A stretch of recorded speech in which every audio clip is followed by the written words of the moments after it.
పరిగెడుతున్నావు? ఎంతుకుంటూ వస్తున్నావు? అవును, ఉరిమే ఉత్సాహంతో ఉన్నాను ఇప్పుడు నేను. నా ఉత్సాహాన్ని ఎవరు ఆపలేరు. నేను నేను నేను ఎంత పైకి వస్తానో నాకే తెలియట్లేదు, అంతలా ఉంది. ఏంటి సంగతి? దేని చూసి ఇలా ఇన్స్పైర్ అవుతున్నావు నువ్వు? ఏం లేదు, ఇప్పుడు ఏ ఛానల్ చూసినా కానీ మనం ఏంటో బీపీ పెరిగిపోతుంది రాను. అంతలా ఉన్నాయి ఒక్కొక్క ఛానల్స్లోండి. తీరా చూస్తే ఏముండదు, చివరికి చూస్తే వాళ్ళు ఎక్కడికి వెళ్తారో అనుకుంటాం, మనం తీరా చూస్తే టాప్ లెవెల్కి వెళ్ళిపోతారు. ఏంటో అదే నాకు చాలా ఆశ్చర్యం వేస్తుంది. ఇదే బాగుంది కదా, షార్ట్ కట్లో హాయిగా ఎదిగిపోవచ్చు. ఎక్కువ ఇన్స్పైర్ అవ్వకు. సినిమాలో మనం చూసి ఏదేదో అనేసుకుంటాం, తెర బయటకు చూస్తే ఏం లేదు, అంతా భ్రమ అనిపిస్తుంది. అలాగే ఇది కూడా, ఇక్కడ కూడా ఏమి ఉండదు. నువ్వు చెప్పింది కరెక్ట్ సుమి. ఎందుకంటే మరి ఈ ఛానల్ వాళ్ళు కూడా మన ఏదో అలాగా రెచ్చగొట్టేటట్టు మాట్లాడుతూ ఉంటారు. వాళ్ళు కూడా ఏముండదు, సినిమా ఏముండదు అక్కడ, అంతే. అందరూ యాక్ట్ చేసేవాళ్ళే.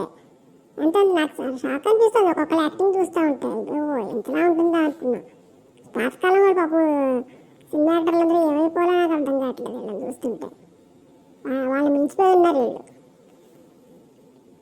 నేను సినిమా అంటే గుర్తొచ్చింది. నేను మొన్న పాత సినిమా చూశాను ఒకటి. అసలు ఏంటి వాళ్ళు ఎలా ఏడ్ చేస్తున్నారు? వాళ్ళు ఏడుస్తుంటే మనకి ఏడిపోతేస్తుంది. తర్వాత చూస్తుంటే ఏంటి అంత బాబు అందరూ జీవించేసారా వాళ్ళు అనిపిస్తుంది. వాళ్ళు మించిపోయి ఉన్నారు ఇప్పుడు వీళ్ళు, ఇక్కడ వాళ్ళందరూ కూడా. ఎందుకంటే ఎప్పుడు ఎలాంటి షాక్ ఇస్తారో తెలియట్లేదు, ఎలా ట్విస్ట్ ఇస్తారో. నిజంగా అలాగే ఉండేవిలే. ఎందుకంటే అప్పుడు సినిమాలు నిజంగా ఒక్కటి ఇక్కడ ఒక కళాఖండం అలా ఉండేవి. అంత బాగా చేసేవాళ్ళు, డైరెక్టర్లు అలాగే ఉండేవారు, యాక్ట్ చేసేవాళ్ళు అలాగే ఉండేవాళ్ళు. చాలా బాగుండేది. ఇప్పుడేముంది, ఏమీ లేదు. మొన్న మా బామ్మ ఏదో పురాణ కాలక్షేపం వస్తుంది కదా అని ఆ ఛానల్ ఉంచమంటే అలా ఉంచాం. అందులో కూడా ఏదో అడ్వర్టైజ్మెంట్లు వచ్చాయి. ఆ అడ్వర్టైజ్మెంట్లో బాబా అసలు ఆ డైలాగ్ తట్టుకోలేకపోతున్నాం. సినిమాలు అలాగే ఉన్నాయి, సీరియల్ అలాగే ఉన్నాయి.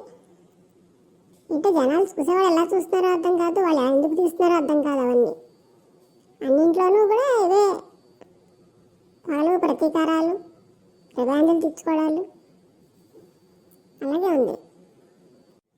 సర్లే, మనం చేయగలిగేది ఏమీ లేదు. చూస్తూ ఉండే ట్విస్ట్లన్నీ చూసి అయ్యి బాబో ఇలా ఉంటారా జనాలని మనం తెలుసుకోవాలి, అంతే.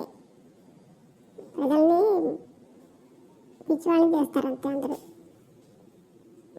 సరే, మనం వెళ్ళొద్దాం.